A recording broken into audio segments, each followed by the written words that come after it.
Okay, so in this project we're going to be building a blurry loading page or loading image.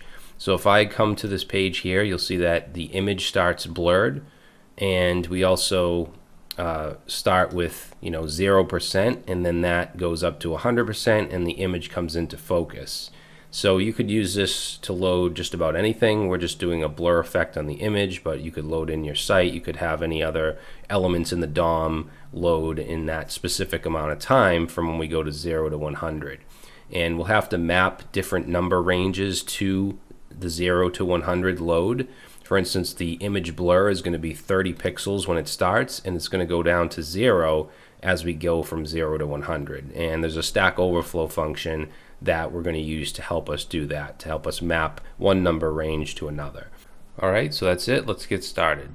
So we're going to get started on the blurry loading project, and the HTML is going to be really simple. There's actually only 2 lines in the body, but let's add a title here. So we'll call this blurry loading, and then down here let's get rid of the H1, and this is going to be a section. I'm going to give this a class of BG. So this is going to be the background image that we blur, and then we'll have around the text we'll have a class of loading dash text, and we just want to put in here 0%, and that should do it as far as the HTML goes.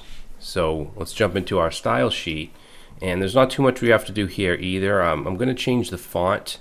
So I just want this to be googleapis.com/CSS, and we want to use a font family.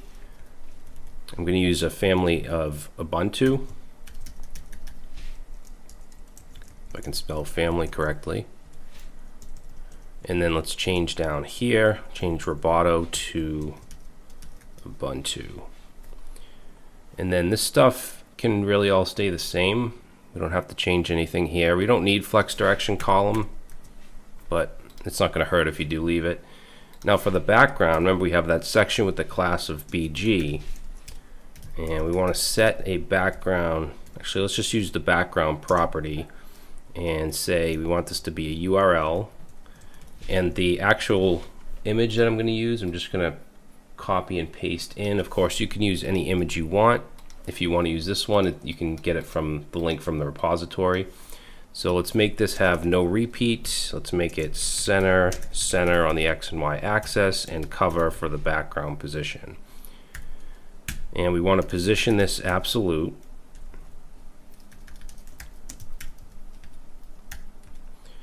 And then let's set the top. So I'm going to initially just set the top in left to 0. I'm going to change this, and I'll show you why in a couple minutes. And then the width, we'll set that to 100 viewport widths, and the height to 100 viewport height. So we just wanted to take up the whole viewport. And let's add a Z index here of -1, because we want this to be behind the 0%, or whatever the percentage is, the text. And we want to add a filter here, and initially the blur is going to be set to 0 pixels. And then for the loading text, we just want to increase the font size.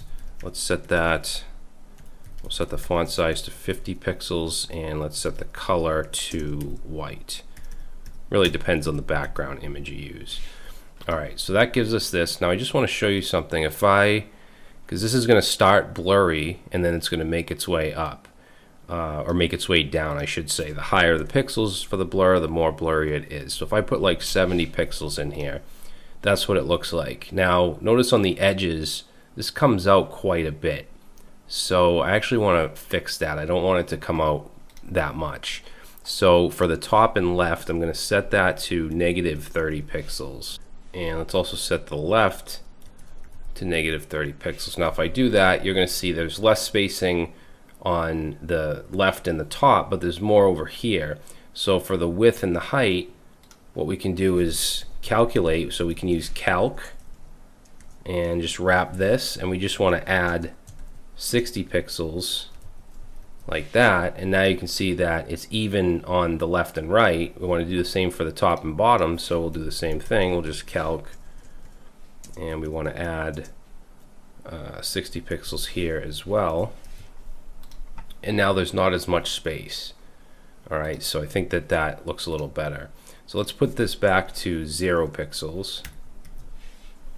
So in the next video, we want to add our JavaScript so that we can have this image basically start blurry and then have it work its way up to being clear as this percentage loads here.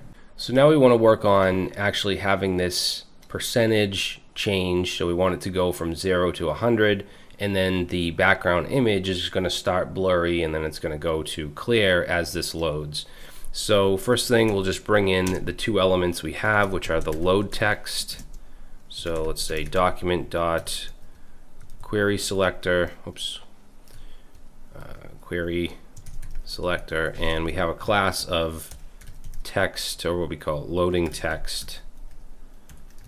And then we also want the background, so that has a class of BG, and we'll just call this BG. Okay, now I'm going to initialize a value here called load, which is going to start at 0. Obviously, it's going to go from 0 to 100. And we're going to have a function here called blurring. And right now, I just want to take that load value and increment it by 1. And then I'm going to go ahead and just console log load. Now, the way we want to run this function is in an interval, and I want it to run every 30 milliseconds. So let's create a variable here called int. So we'll say let int and set this to set interval.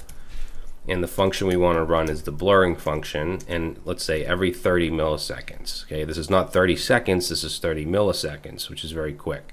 So I'm going to save this, and if we go and we open up our dev tools here and we go to the console, you're going to see it's just going to go from 0 and it's going to increment every 30 milliseconds forever. It's just going to keep going. Obviously, we don't want that. We want it to go from 0 to 100. So what we'll do here, actually I'll leave the console log for now, and let's say if the load value is greater than 99, then we want to stop that interval, and the way we do that is with the clear interval function. So we want to pass in int because that represents this set interval. So now if I save that, when it gets to 100, it should stop. Okay, so that's what we want. Now, instead of just console logging, obviously we have some stuff in the DOM that we want to work with, that we want to change. One is going to be the text. So let's take the load text and set the inner text value, and I'm going to set that to, let's use some template string here, and we want the load, okay, whatever that is at the time, and then just a percentage sign. So if I save that, you'll see that this will start counting up to 100. And also the way that I want this to show is not only count up to 100, but it's going to start fully opaque, and then it's going to start to fade out as it loads up. All right, so what we'll do is take the load text and set the opacity. So let's say style.opacity, opacity. And this is going to be tricky because the opacity value isn't going to be the load value, because that goes from 0 to 100. Opacity goes from 0 to 1, right? So it's going to start at, or actually in our case, we want it to start full, fully opaque, so 1, and we want it to go to 0. So we have to map a range of numbers, that is basically 0 to 100, to going from 1 to 0 in the same amount of time. Now, there's actually a Stack Overflow post that we're going to use here to reference. And this person asks, either in JavaScript or jQuery, to map a range of numbers to another range of numbers, because that's what we want to do. We want to map 0 to 100 to 1 to 0 for the opacity. And this is the question here, but the answer that I want to show you is this one here. So it's pretty simple. It takes in a number, it takes in the minimum and the maximum of the in number, which in our case is going to be 0 and 100, so the load, and then outmin is going to be 1, opacity 1, and then outmax is going to be 0, okay, because we want it to go from solid to disappeared. So I'm going to actually put this link here. I'm going to put this at the bottom of the file just in case you need to look at it.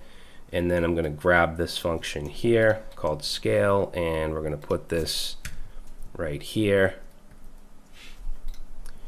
And then what we can do is when we're setting this opacity, we'll run it through scale, and we're going to pass in the number, which is load.